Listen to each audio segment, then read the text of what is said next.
Well, it's the weekend. And comes the weekend, comes the movies, and comes the movies, comes Michael Snyder. And I don't mean that in any terrible sense. Hi, Michael. Hi, Alex, and greetings from San Francisco. I bounced up here for a couple of weeks, a little break from Los Angeles. Feels good to be back to one of my homes. So we don't stop the rock. We got to keep rolling, and let's investigate some new films. What do you say? Go right ahead. It's Supernatural Week here at GABNet and Culture Blast as a New England family battles sorceress possession during colonial times in The Witch, and a creepy bearded guy comes back from the dead in biblical Judea to haunt his best friends and pontificate about life in Risen. And yes, I was talking about Jesus in that second movie. Let's start with The Witch, which is awesome, gorgeously photographed, well acted. Despite its low budget, which maybe actually works in its favor, it is a horror film to conjure with. It concerns a farmer in 1630 who leaves a plantation community in New England where he and his family live and moves them all to a plot of land in the nearby forest because the local church elders are kind of threatening them with banishment for whatever reason. Maybe he's not a good farmer. Actually, he turns out to be a pretty terrible farmer and not a great father and a pretty crummy husband. So he has a wife and 5 kids, but the youngest child, an infant, disappears. And the eldest child, a teenage girl named Thomasin, is blamed. Then another kid disappears, and other family members start believing that Thomasin is practicing witchcraft. So she denies it, and then things get worse from there. And then the question is, what's going on in that evil-looking cottage deeper in the woods? Anyway, Thomasin is beautifully played by Anya Taylor-Joy, a young actress I've never seen before, although she looks like a young Michelle Williams or maybe a younger version of Ricky Lindholm from Garfunkel and Oates. Very, very good, though, and she's sort of the linchpin here of the movie. You've got to kind of buy into her and care about her as the creepiness ratchets up. Meanwhile, most of the cast speaks a sometimes unintelligible form of 1600 era English that might have benefited from subtitles. But it's okay because the script is said to be primarily derived from actual written accounts and transcripts from New England in the 1600s, particularly all the witchy hysteria. So again, super creepy. A revelatory piece of filmmaking by writer-director Robert Eggers in his debut feature. It got praise to the high heavens at Sundance. It's won a Best Director prize, and it really seems like they somehow got cameras into the wilderness back then and shot this baby. And there's some graphic nudity. There's violent stuff. And, The Witch, movies like this come along every so often, kind of out of nowhere. The guy must have found the financing, put it together, stuck to his vision, and made it happen. So good for him. And check out this film if you like this sort of thing. Speaking of liking this sort of thing, we have Risen, as in He Has Risen, because it tells a part of the so-called greatest story ever told that I don't recall ever seeing on the big screen.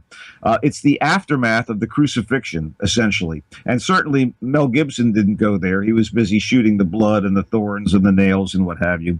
In any case, in this movie, a Roman centurion, played by Joseph Fiennes, Rafe's brother, of Shakespeare in Love fame, is ordered by Pontius Pilate to find the missing body of Jesus Christ after it disappears from the tomb under suspicious circumstances. So Clavius starts his investigation and comes upon Jesus's gang, the apostles, only to fall in with them when the supposedly dead Christ starts appearing here and there.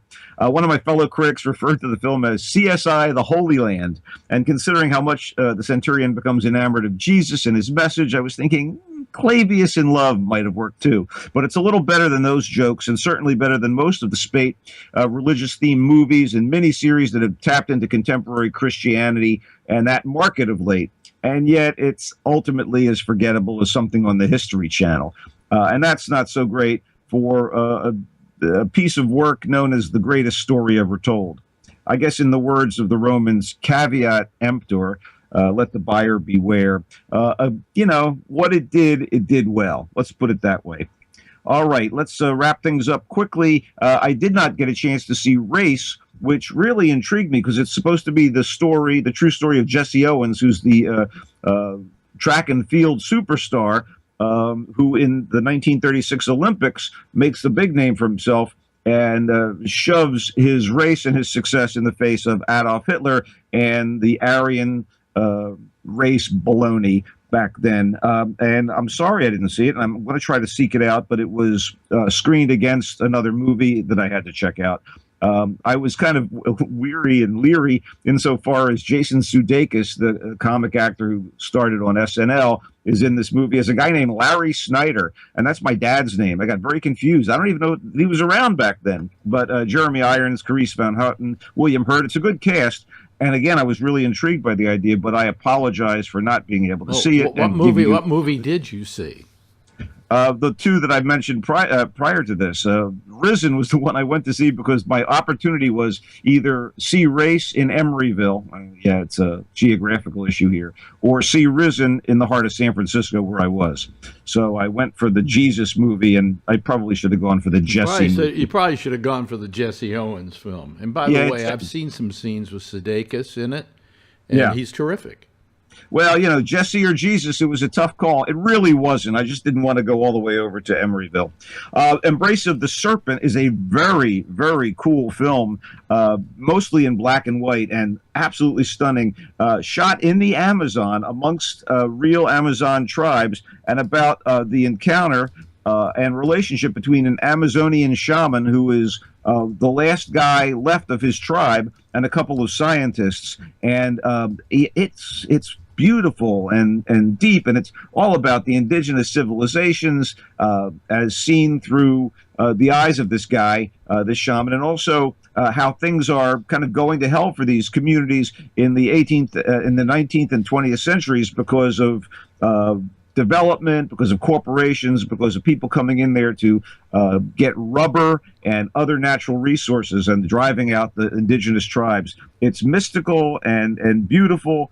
And there is a brief color scene at one point, but man, it's a beautiful thing. And the explorers and the shaman create this wonderful dichotomy. Embrace of the Serpent is the work of a director and co-writer named Ciro Guerra, and it is, I guess, the product of Colombian filmmaking. And oh goodness, it's a beautiful film. Again, you know, there's a lot of subtitled activity, and those of you who don't like that, you may be going to bail out or not want to see it.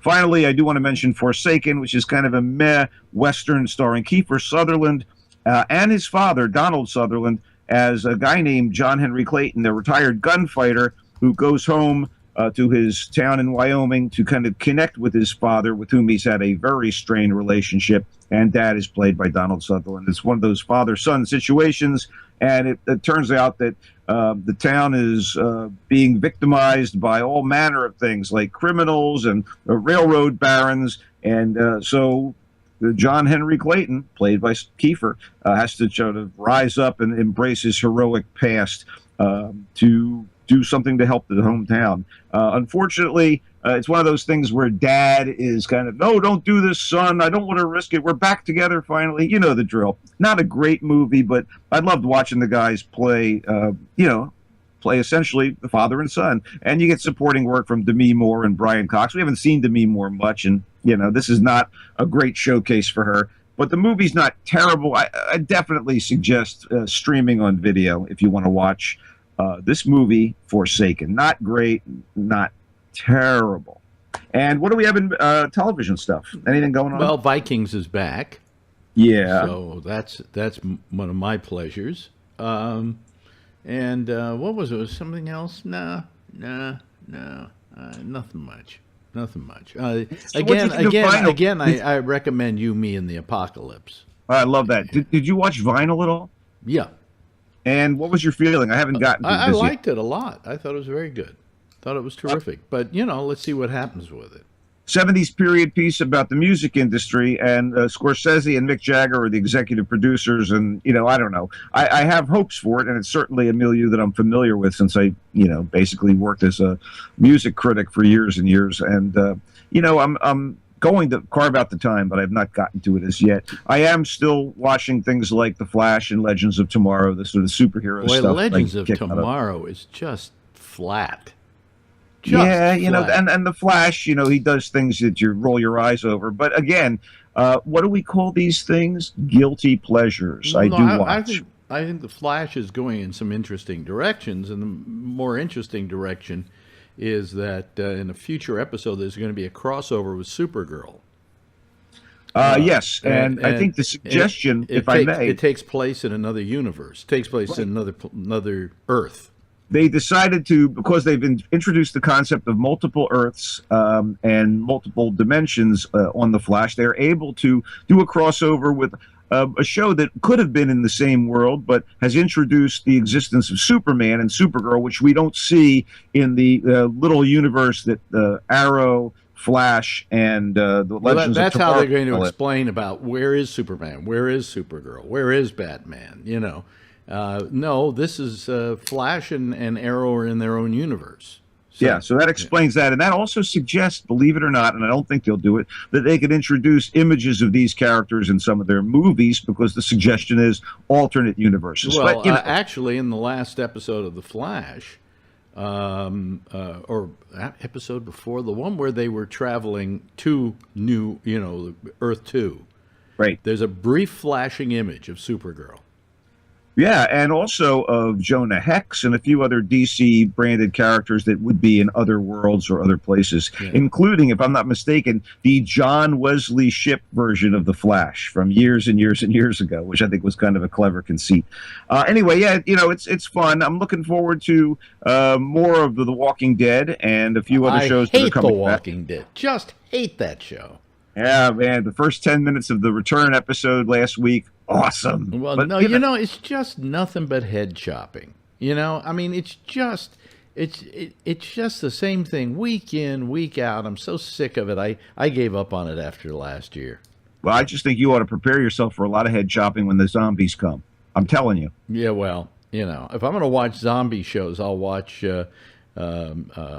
iZombie, which isn't all that good this year, oddly enough, and the other one, Zombie Nation, which I love, just love. A lot of weak sauce out there, but you got to sip it to know it, I suppose. Mm-hmm. That's about it, I suppose. I'm Michael Snyder. You can check in with me on Twitter at Culture Blaster, one word, and listen to Alex and yours truly on our various segments on the Facebook page, Michael Snyder's Culture Blast. Like it, check it out, and we'll see you soon. Okay, see you, Michael. And that's it. There'll be more coming right up, so stay right where you are.